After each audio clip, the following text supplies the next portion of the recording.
Hello guys, welcome to my YouTube channel Shiva learning point. तो भाई कैसे हैं आप सब? आई होप आप सब बहुत अच्छे होंगे। आप सबकी तैयारी भी बहुत अच्छी चल रही होगी। ठीक है भाई, तो आज मैं आपको व्यक्तित्व के सिद्धांत करवाऊंगी। आप किसी भी टीचिंग एग्जाम की तैयारी कर रहे हो, हर टीचिंग एग्जाम में यहाँ से क्वेश्चन पक्का पूछे जाते हैं। तो आप ये वीडियो पूरी देख के अपने 5 नंबर पक्के कर लें। ठीक है, तो वीडियो को लास्ट तक देखिए भाई। तो क्या है भाई व्यक्तित्व के सिद्धांत? सबसे पहले हम सिगमंड फ्रायड के बारे में पढ़ेंगे। जो सिगमंड फ्रायड है, उन्होंने व्यक्तित्व का मनोविश्लेषणात्मक सिद्धांत दिया। तो अगर क्वेश्चन आता है कि मनोविश्लेषणात्मक सिद्धांत किसने दिया, तो भाई सिगमंड फ्रायड ने। किसने दिया था? सिगमंड फ्रायड ने। मनोविश्लेषणात्मक सिद्धांत का क्या मतलब है? जो मन से संबंधित है।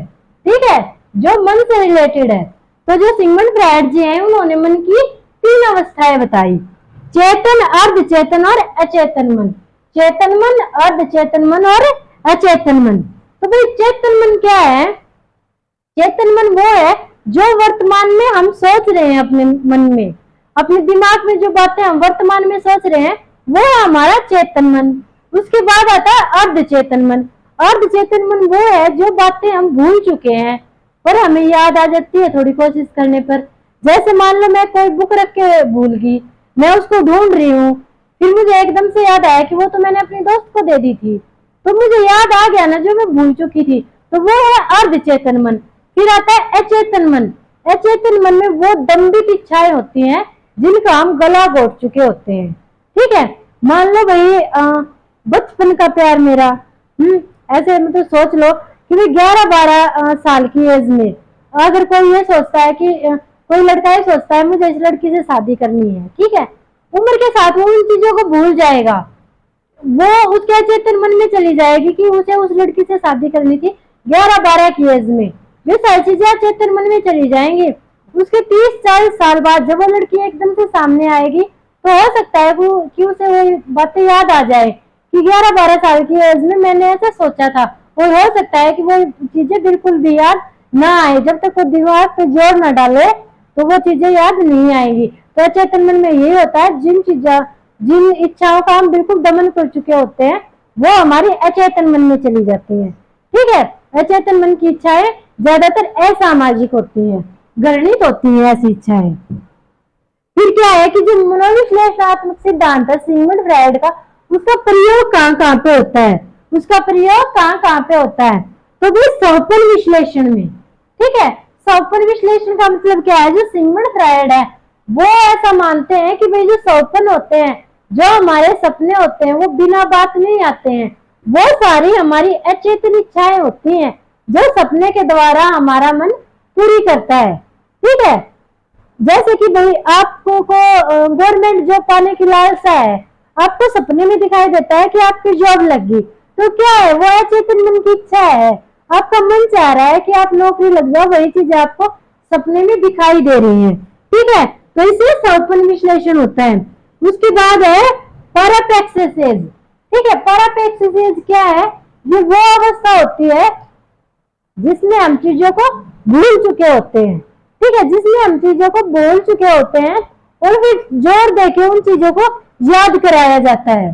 ठीक है, जैसे साइकिट्रिस्ट होते हैं, वो आपने देखा होगा, फिल्मों में देखा होगा, एक वो गोल वो रखते हैं, ठीक है, पारदर्शी कांच, उसमें ऐसे देखने को बोलते हैं। इंसान देखता रहता है, फिर वो सुप्त अवस्था में चला जाता है। ठीक है, फिर वो जो साइकिट्रिस्ट होते हैं वो उसके अचेतन मन की इच्छाओं को पूछ लेते हैं। ठीक है, तो जो भूल चुके हैं उनको याद करना वो पैराप्लेक्सिस है। उसके बाद मनोचिकित्सा, इसके द्वारा मनोचिकित्सा भी की जाती है। ठीक है, जो मनोवैज्ञानिक होते हैं वो क्या करते हैं? जो रोगी होता है उसकी मन को पढ़ के, उसकी अचेतन इच्छाओं को जान के, उनकी पूर्ति करा के उनका इलाज किया जाता है। ठीक है, आपके पास अगर टाइम हो भाई, तो आप स्टेज ऐप पे जाके एक भूतनी नाम की सीरीज है, ठीक है, वेब सीरीज है भूतनी नाम की, तो वो आप सर्च करके देखना। वो जब आप उसको देखोगे तो आपको सिगमंड फ्रायड का मनोविश्लेषणात्मक सिद्धांत बिल्कुल अच्छे से समझ में आ जाएगा। उसमें उस लड़की में भूत आता है, पर एक्चुअली वो क्या है, उसकी अचेतन मन की इच्छाएं हैं। उसके हस्बैंड के साथ घूमने की इच्छा थी, बाहर जाने की इच्छा थी, वो सारी दंभित इच्छाएं जिनका वो कत्ल कर चुकी थी, जो पनपते पनपते फिर उसने भूतनी का रूप ले लिया। ठीक है, तो वो सारी चीजें आपको उस सीरीज से समझ में आएंगी। तो इससे क्या है, अचेतन मन की इच्छाओं को जान के और रोगी का इलाज भी किया जाता है। ठीक है, तो ये तो था भाई सिगमंड फ्राइड का मनोविश्लेषणात्मक सिद्धांत, मन का सिद्धांत। वही दूसरी ओर सिगमंड फ्राइड ने भाई व्यवहारिक सिद्धांत भी दिया है। ये मन का सिद्धांत दिया और यहाँ पे व्यवहार का सिद्धांत भी दिया है। ठीक है, व्यवहार के सिद्धांत में इन्होंने 3 प्रकार बताए, ईड, ईगो और सुपर ईगो। ठीक है, ईड, ईगो और सुपर ईगो। तो ईद में इन्होंने क्या कहा कि व्यक्ति जो व्यवहार करता है, व्यक्ति की जो अनैतिक भावनाएं होती हैं, मतलब व्यक्ति सुख प्राप्त करने के लिए, अपनी भावनाओं को शांत करने के लिए कोई भी रूल तोड़ देता है। ठीक है, किसी भी रूल का उल्लंघन कर देता है, अपने सुख के लिए कुछ भी करने को तैयार रहता है। वो किस में आता है, वो व्यवहार ईद में आता है। ठीक है, जब हम अपने सुख के लिए कुछ भी करने को तैयार रहते हैं, कोई भी नियम तोड़ने को तैयार रहते हैं। उसके बाद आता है ईगो। ईगो क्या होता है, वे पहरेदार है ये। ठीक है, ये जो हमारी अनैतिक इच्छाएं हैं, अवांछनीय इच्छाएं हैं, उनका दमन करता है, उनको रोकता है और हमें ये बताता है कि हमें क्या करना चाहिए और हमें क्या नहीं करना चाहिए। ठीक है, उसके बाद आता है सुपर ईगो। सुपर ईगो में क्या होता है, हमारे नैतिक आदर्श होते हैं। ठीक है, हमारे नैतिक आदर्श होते हैं जिनके खिलाफ इंसान बिल्कुल भी नहीं जाता है। ठीक है, अब जैसे मान लो आपका एप्पल खाने का मन है। ठीक है, आपके पास पैसे है नहीं, तो जो ईद है, ईद आपको क्या बोलेगा कि बस मुझे एप्पल खाना है, कैसे भी खाना है, चोरी करो, चोरी करके मुझे एप्पल दो, मुझे खाना है। ठीक है, वही ईगो, अगर आप में ईगो ज्यादा है, ईगो क्या बताएगा आपको कि नहीं, चोरी करना पाप है, ये नहीं करना है। और वही अगर आप में सुपर ईगो है, तो आप ये बोलोगे कि नहीं भाई, ये मेरे आदर्श के खिलाफ है, मैं चोरी बिल्कुल भी नहीं करूंगा, ये मेरे आदर्श के खिलाफ है। तो ये भाई ईड, ईगो और सुपर ईगो, ये था भाई सिगमंड फ्राइड का व्यवहारिक सिद्धांत। ठीक है भाई, सिगमंड फ्राइड ने 2 सिद्धांत दिए, मनोविश्लेषणात्मक सिद्धांत और व्यवहारिक सिद्धांत। उसके बाद आते हैं कार्ल रोजर्स का सार्वत्रिक सिद्धांत, जिसको 100 का या स्वयं का सिद्धांत भी बोलते हैं, या फिर व्यक्ति का सिद्धांत भी बोल देते हैं। ठीक है, 100 का सिद्धांत, 100 का मतलब क्या होता है, खुद का सिद्धांत, व्यक्ति का खुद का सिद्धांत। ठीक है, इसलिए उन्होंने क्या कहा कि एक प्राणी होता है। प्राणी क्या होता है, जिसमें चेतन भी होती है और अचेतन भी होता है। ठीक है, चेतन और अचेतन मिलके प्राणी का निर्माण करते हैं। प्राणी माने इंसान भाई, तो इंसान में चेतन अवस्था भी होती है और अचेतन अवस्था भी होती है। वो दोनों मिलके क्या बनाते हैं, प्राणी बनाते हैं। फिर उसने कहा कि एक दिया कि आत्मन। आत्मन क्या होता है, जो संपूर्ण प्राणी होता है। प्राणी कुछ भी करता है, वो किसके थ्रू करता है, आत्मन के थ्रू करता है। कुछ भी सोचता है या कुछ भी करता है, किसके थ्रू करता है, आत्मन के थ्रू करता है। उसने आत्मन को 2 पार्टों में डिवाइड किया, आत्म संपर्तय और आदर्श आत्मन। ठीक है, आत्म संपर्तय और आदर्श आत्मन। आत्म संपर्तय में क्या है, जो वास्तविक चीजें होती हैं, जो वास्तविकता होती है, वो आ जाती है आत्म संपर्तय में। जो वास्तविक व्यवहार होता है वो सारे आत्म संपर्तय में। वही आदर्श आत्मन में क्या होता है, जो इच्छाएं होती हैं, जो व्यक्ति की इच्छा होती है कि हाँ भाई मेरी इच्छा है मैं ये कार्य करूं, भाई मेरी इच्छा है कि मैं गरीबों की हेल्प करूं, और मैं हेल्प कब कर पाऊंगी, जब मेरे पास बहुत ज्यादा पैसा हो जाएगा। ठीक है, तो वो इच्छा है, वो वास्तविकता में कब जाएगी, जब मेरे पास पैसा आएगा।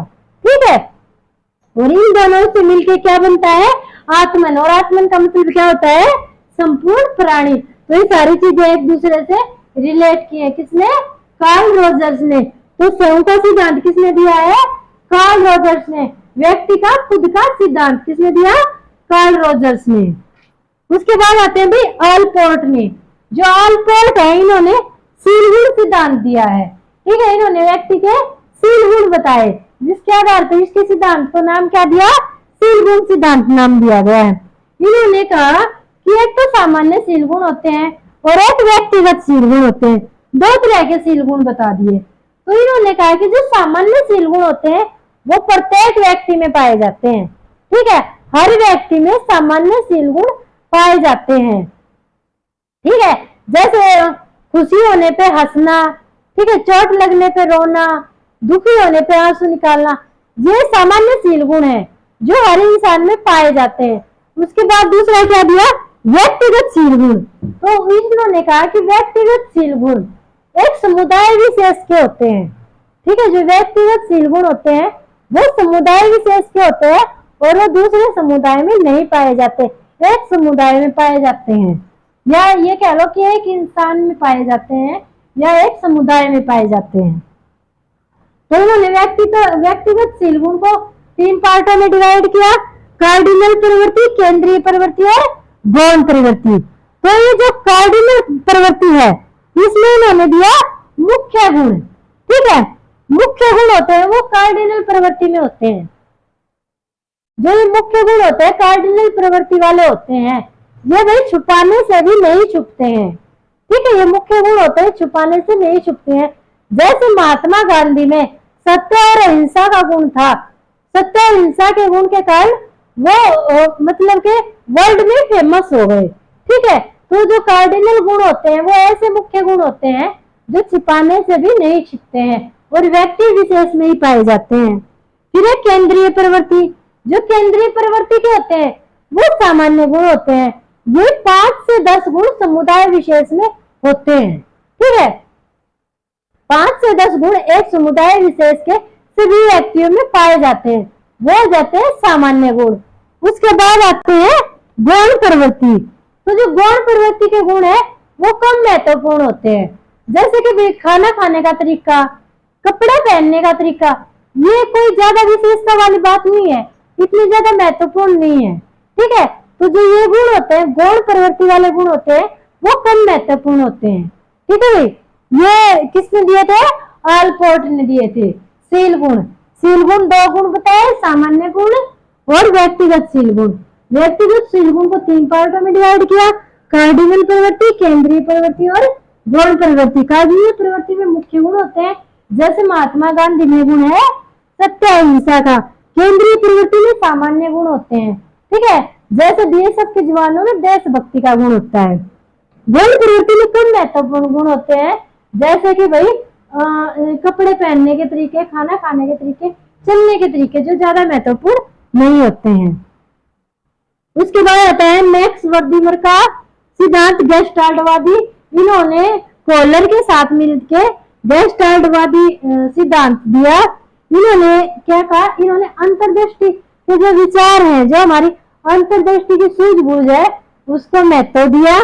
फिर इन्होंने व्यवहार की संपूर्णता पे महत्व दिया। ठीक है, इन्होंने कहा कि भाई अंशों को जोड़ के जो संपूर्णता बनती है वो ज्यादा महत्वपूर्ण है अंशों के मुकाबले।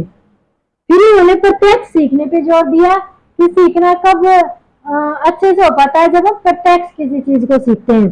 फिर इन्होंने चिंतन पे जोर दिया और समर्थि पे जोर दिया कि भाई चिंतन से चीजें स्थायी हो जाती हैं और वे हमारी स्मृति में ज्यादा लंबे समय तक टिकी रहती हैं। वही गेस्टाल्टवाद का ही सिद्धांत किसने दिया, कूट और कोफका ने। ठीक है, कूट और कोफका ने। ठीक है, और ये चारों मिलके भी इनका लगा सकते हो और अलग अलग करना चाहो तो भी कर सकते हो। मैक्स वर्दीमर, कोहलर, कूट और कोफका। ठीक है, इन्होंने भी वही चीजें कही कि इंद्रिय जनित अधिगम होना चाहिए, मतलब अंतर्दृष्टि सूझबूझ का अधिगम होना चाहिए। पूर्ण सीखने पे जोर दिया। वही चीजें हैं कि भाई अंश की बजाय पूर्णता पे जोर दिया गया है। उद्देश्य पूर्ण अन्वेषण और रचनात्मक प्रक्रिया। भाई इंसान कोई भी कार्य करता है तो वो एक उद्देश्य बना के तभी किसी कार्य को करता है और फिर उसकी किसी कार्य की रचना करता है, प्रक्रिया करता है। वही है अंतर्दृष्टि सिद्धांत पे जोर दिया। ठीक है, इसको आप एक करके भी याद कर सकते हो, अलग अलग भी याद कर सकते हो, बाकी दोनों चीजें एक ही हैं। ठीक है, तो गेस्टाल्टवाद का सिद्धांत किसने दिया, मैक्स वर्दीमर, कूट टोफका और फोर लर्निंग। ठीक है भाई, तो ये थे वैक्तित्व के सिद्धांत। आई होप वीडियो पसंद आई होगी। वीडियो को लाइक और शेयर कर देना और चैनल को सब्सक्राइब कर देना। Thank you.